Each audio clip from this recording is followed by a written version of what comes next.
Well, good morning, Grace Lutheran Church and School. Today, we're going to talk about Mother's Day and honor a divine vocation.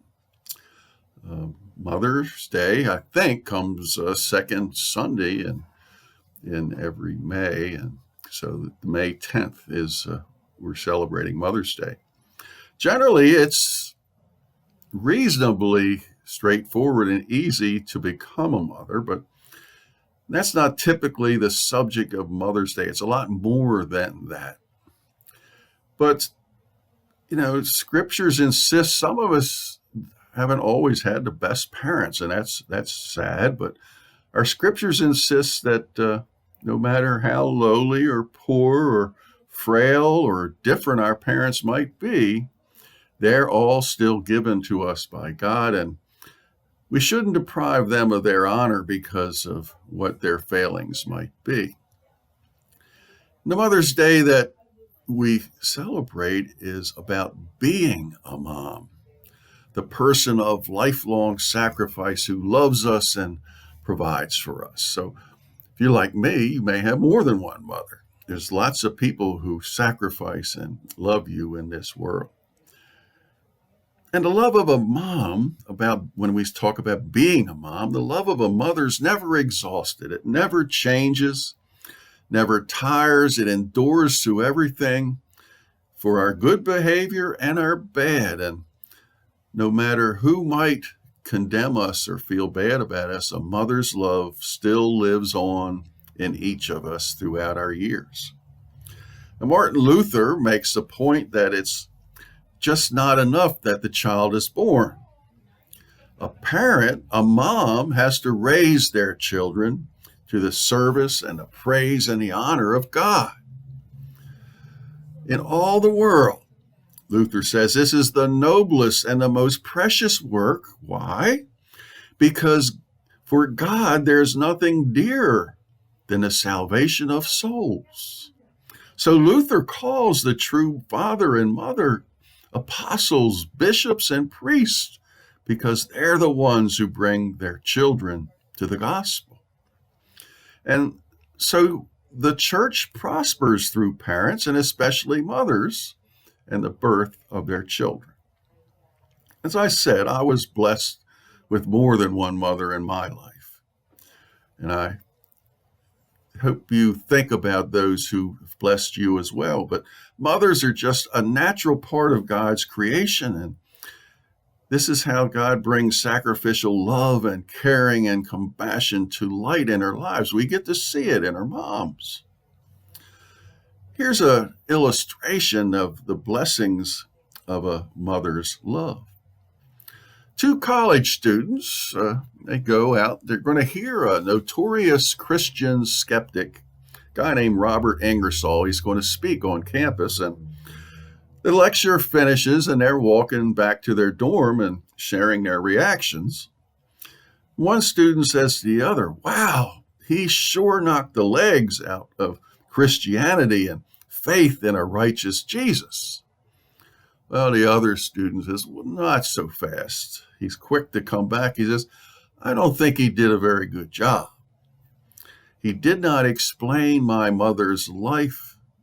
And until he explains my mother's life, I'm going to stand by my mother's God."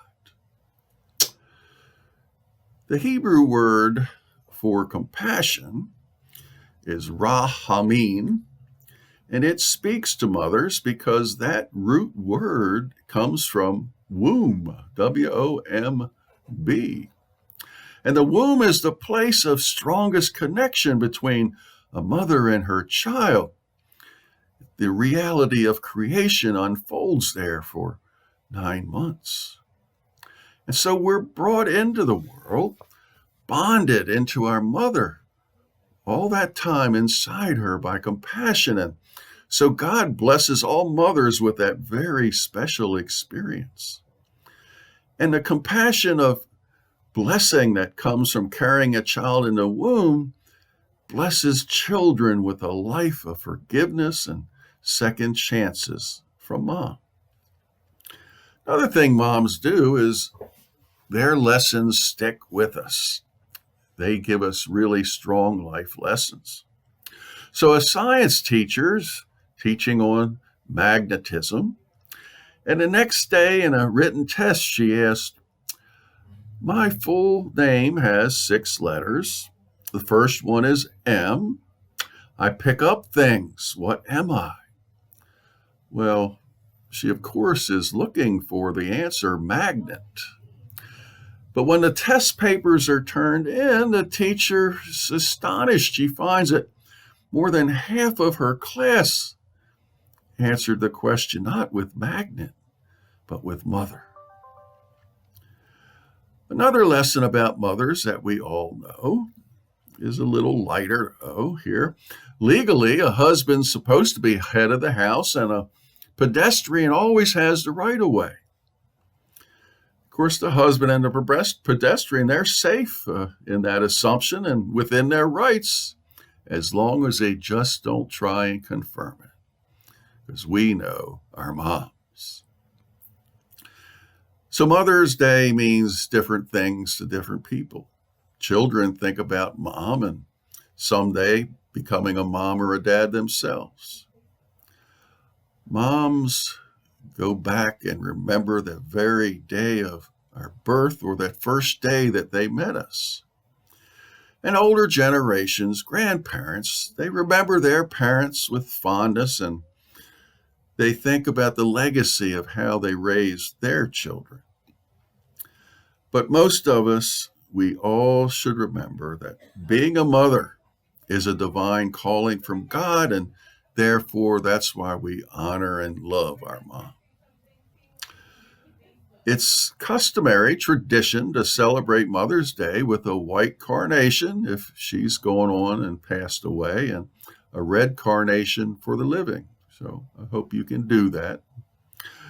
And may this Mother's Day bless you with a loving celebration and thanksgiving to God, because He's ensured that you'll never be poor because you have a godly mother.